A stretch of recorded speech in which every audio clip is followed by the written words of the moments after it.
section, I want to finish with, we talked about STP, we talked about segmentation, we talked about targeting, and now I want to talk about positioning. That's the P. But in thinking about positioning, I really want you to think about what is a brand. Because one of the most important aspects of a brand is brand positioning. It's also the positioning in the STP framework, but it's really the essence of the brand positioning. So let's start with what is a brand, and then we'll get into this notion of positioning. But just to anticipate where I'm going, positioning is positioning your product to meet the needs of the target segment. That's the basic definition. But one of the ways I'm going to focus on as a way to do that is to brand that positioning. And so I really want to get to this notion of what is a brand. Formally, a brand is just a trademark. If you have a brand, you want to legally protect your brand and trademark it. And that's, if you talk to lawyers about a brand, they'll talk about it as a trademark.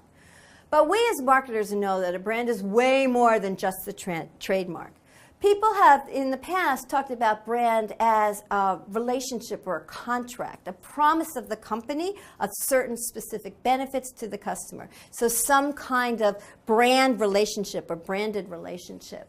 And so it's much more than just the trademark. It's a promise. It's consistency. It's benefits. It's what you come to expect from a brand. And that's been the traditional definition of what a brand is.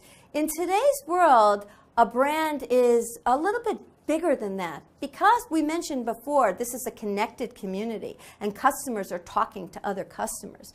Really, what a brand is, in the real definition of a brand, is whatever the customer thinks it is. That's what the brand is. What sits in your customer's head, regardless of what you try to put there, is what your brand actually is. So if you have a very strong branded message, and something like Disney, which is a very strong brand name and a very clear positioning, then hopefully what Disney thinks their brand is what the customers think it is. But if your message is not so clear, and you want your brand to mean something, but what the customers think is something different, guess who wins? It's the customers. That's what your brand is, what sits in the customer's head. And so a lot of what marketing is and understanding about brands is to do market research to understand how customers do think about your brand. Now, when we're talking about the notion of positioning, and so a positioning statement is a definition or a positioning statement for a particular brand. I have here two examples of positioning statements for two brands of personal computers. These are a little bit old. It's when Apple and IBM were really focusing on personal computers. But I want to use these examples because they're very clear, crisp positioning statements, and I think we can learn a lot by understanding these positioning statements. So let's look first at Apple Computer's positioning statement. And if we read that, it says, Apple Computer offers the best personal computing experience to students, educators, creative professionals, and consumers around the world through its innovative hardware, software, and internet offerings. That's one positioning statement. Compare that to IBM, which was very, very different at the time. IBM is for businesses who need computers. IBM is the company you can trust for all of your needs. Very, very different positioning.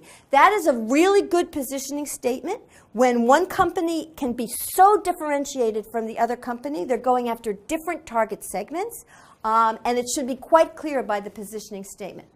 Let's break that positioning statement into its parts so that we can understand what a good positioning statement has. And let's focus here on the Apple computer.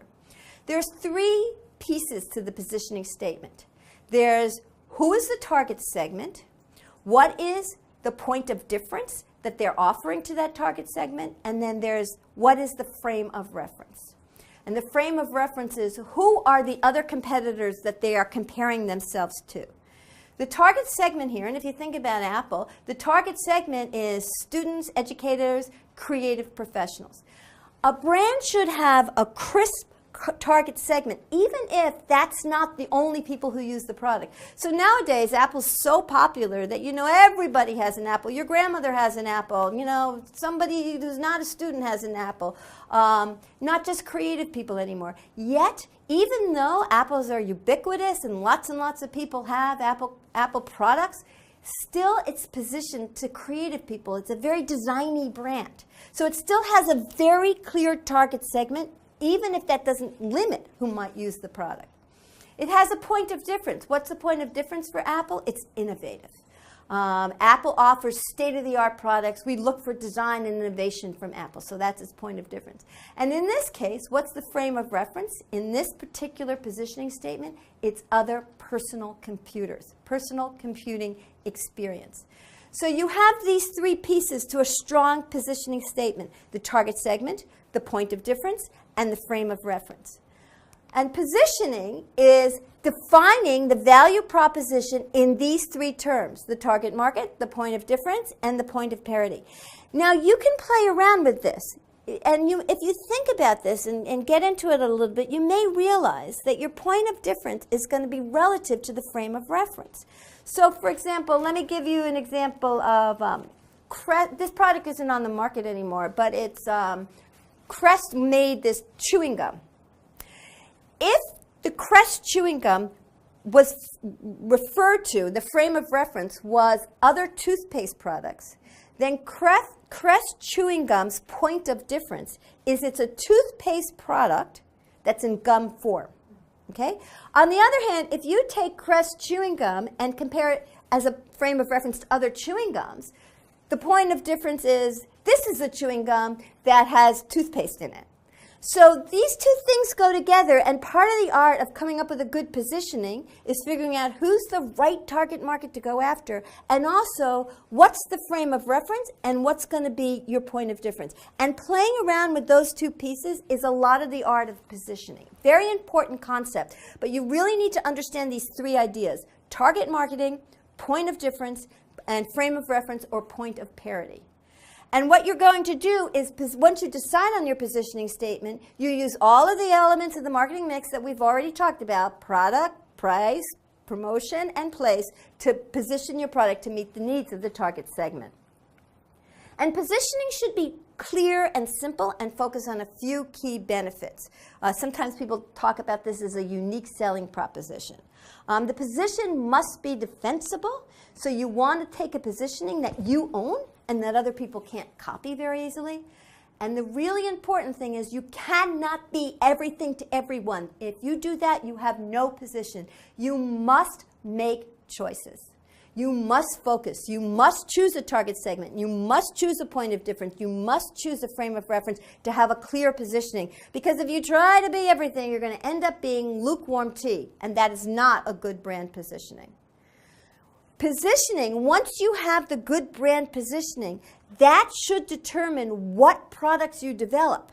And positioning is a strategic idea.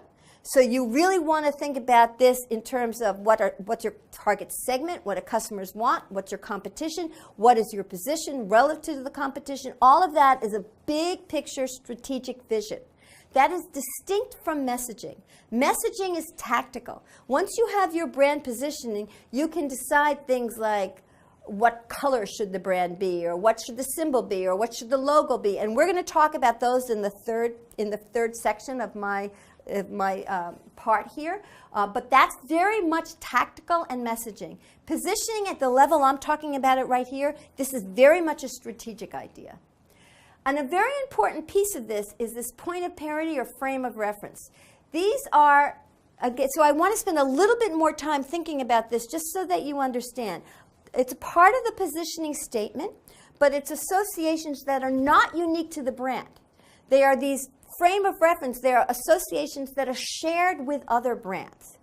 And you want to think about these points of parity as things that are necessary for the category. So something a brand must have to be considered in this frame of reference. So for example, if your frame of reference is a grocery store, then people think in order to be a grocery store, it has to have produce or it has to have fresh product. That's what a grocery store is. And if it doesn't have that, it's not a grocery store. So one of the things you think about in terms of these points of parity are what are the conditions that your brand must have that they share with the competition to be part of that set. And then you want to think about points of parity sometimes as ways to negate a competitor's point of difference. So for example, in toothpaste, when one of the brands, and I can't remember which one, first came out with fluoride and as a cavity preventer, and that was a differentiator, all of the other brands copied and put fluoride in their toothpaste, suddenly it's a frame of reference. It's a point of parity. All toothpaste now has fluoride. So what I've done is negated the point of difference of the first innovator who came out with fluoride toothpaste.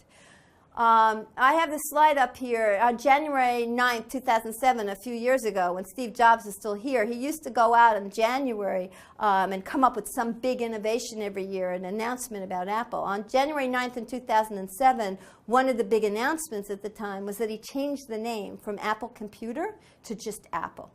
And now it's been a while, and so people are very used to thinking about it as Apple, and probably many of you don't even remember it used to be Apple Computer.